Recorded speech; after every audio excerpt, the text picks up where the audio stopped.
Good morning. It's Monday, May 5th, and that means two things. Uh, I'm probably already at the Lightfair booth. Say hi to me. Or Greg. Or anyone else. Say hi. Anyway, I'm Scott Walker, and it's time for the Lighting Industry News Brief brought to you by Keystone Tech and the UL924 Emergency LED Tube. It is an emergency tube, clearly certified under Type B. It is fully compliant with UL924. It is fully functional in emergencies. It has a bunch of features that make it less likely to be removed by mistake, and again, it still comes with the Keystone Color Select, which means that you can adjust this to what you need without having to buy a lot of stuff.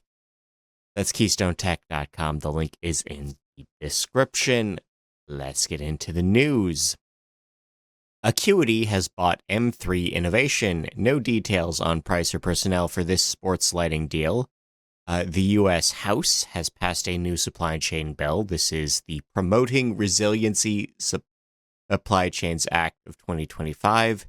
It should promote next-gen tech and infrastructure. It's supported by the NIAID and NAW.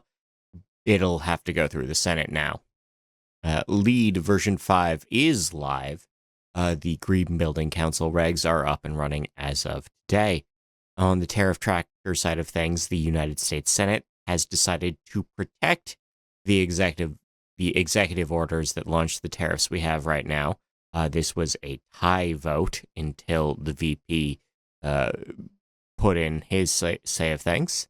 Signify has outlined their new U.S. pricing changes. China is planning new worker protections, and Kasambi has reminded everyone that software is tariff resistant because software was what we were worried about, guys.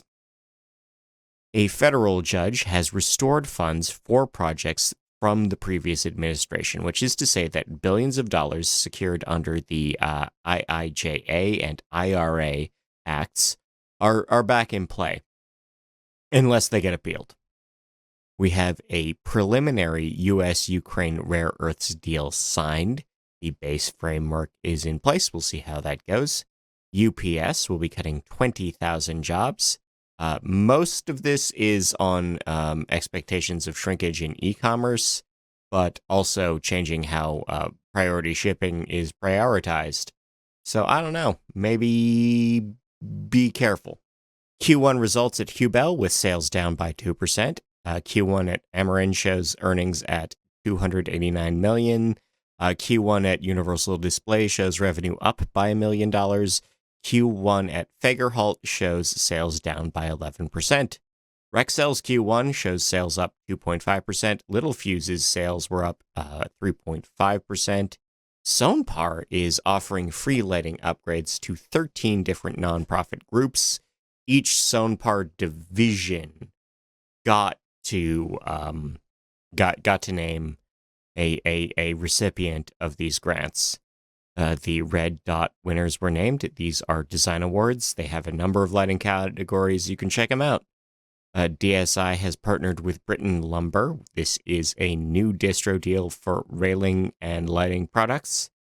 Wahlberg Electric is celebrating 100 years. This is in the capital region of New York. They run 5 locations, and they had a real big party last week. The Iowa State AG has toured a Musco facility. That was a PR stunt that happened last week. A award-winning architectural contest home in New Zealand has no lighting. It relies entirely on daylight, and that was part of what got them their award. A-Prime Lighting has created an LED gear tray unit. This is a tool-free light engine for 2x4s, and it's ready to deploy. EU courts have ordered a new product recall. Laser Components SAS products have been found to be in violation of Seoul Semiconductor's UV LED patents, and they will have to go back. Signify and Keystone have settled in principle, which means they have both filed to dismiss their LED patent case. We also have an update on Signify v. Luminex, with procedural shenanigans being coming to rest on what stage of the relationship Menards stores knew about what at the time of infringement. More details when I have details.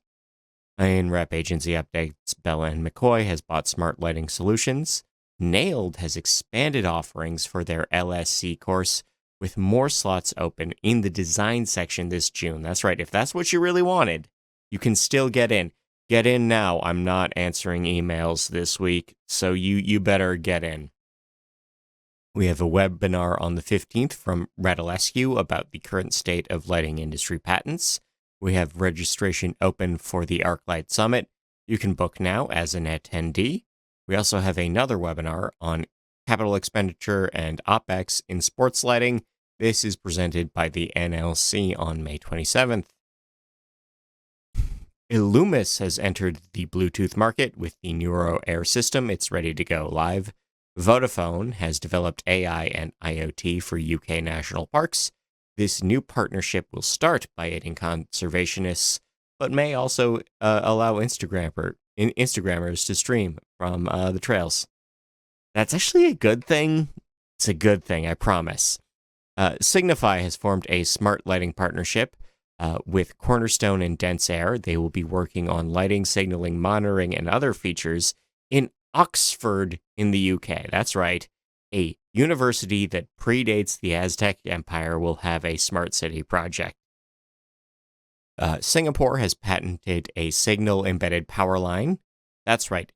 This is signal over grid as opposed to power over Ethernet. Flip that.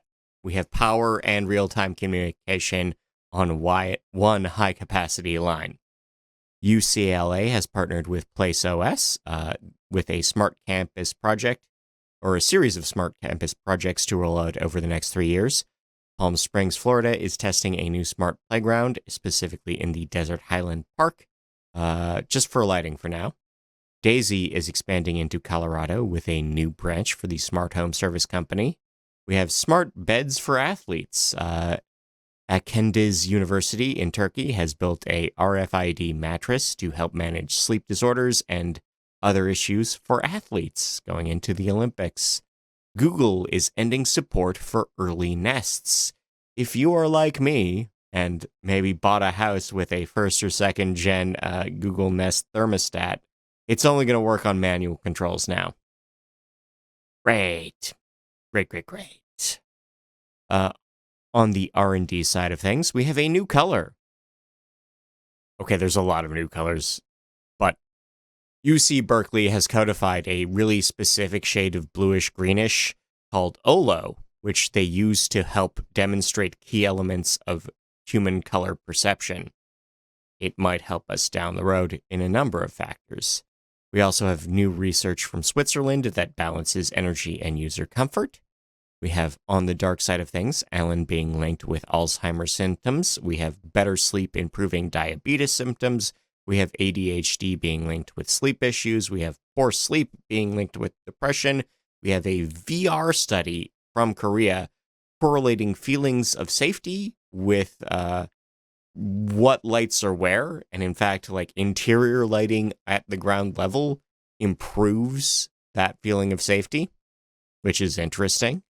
Light pollution has been found to harm flat oysters. Dark Sky International has outlined the principles of responsible astrophotography. They've also announced the return of the Capture the Dark astrophotography contest, if that's a thing that interests you. Ongoing tensions between China and the US threaten a new observatory that would be built in Chile. Adirondack, New York is seeking Dark Sky International recognition for their work in their exterior lighting. Cleveland Heights, Ohio will be swapping streetlights for warmer options. We're actually sleeping better than predicted, or maybe other situations might imply, but that doesn't mean we don't have to change our lighting outside.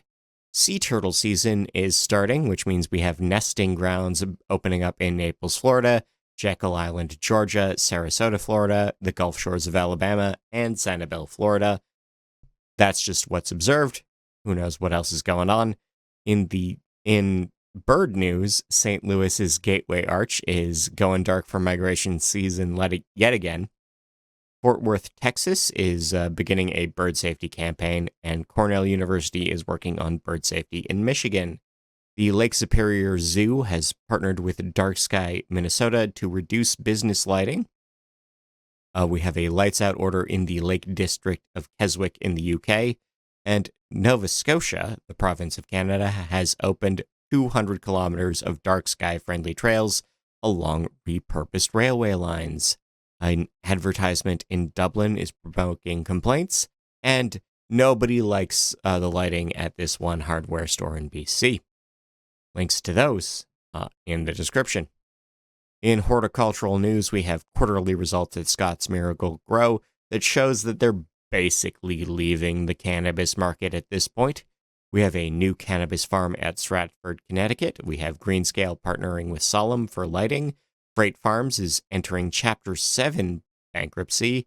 And Illinois State U has opened a research vertical farm. In recommended reading, all these links on nailed.org and more. You can find out about how designers are already navigating tariffs.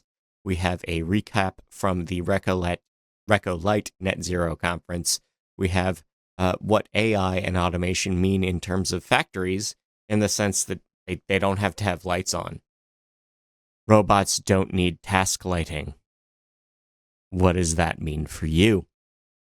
IBM's Watson begins working in IoT. We have a case study of refitting T5s in UK schools, an understanding that CCT is maybe not enough for some applications. We have a case study of smart lighting at Bryan Health Hospitals, and we have a case study of relighting the North Carolina State University Library BookBot. This is a device, a conveyor belt that takes returned books and scans them, and what you need to light that situation, because some robots do need task lighting. It's weird. In local news, Beechwood, Ohio is testing solar streetlights. We have a new bill to curb copper thefts in California because they're still dealing with copper bandits in SoCal.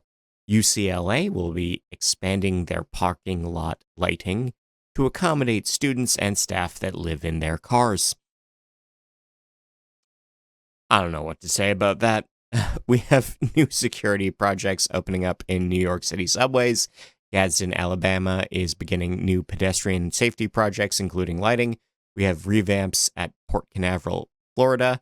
The GECU is funding renovations for nonprofits in El Paso, Texas. We have new grants for lighting for county fairs in Minnesota.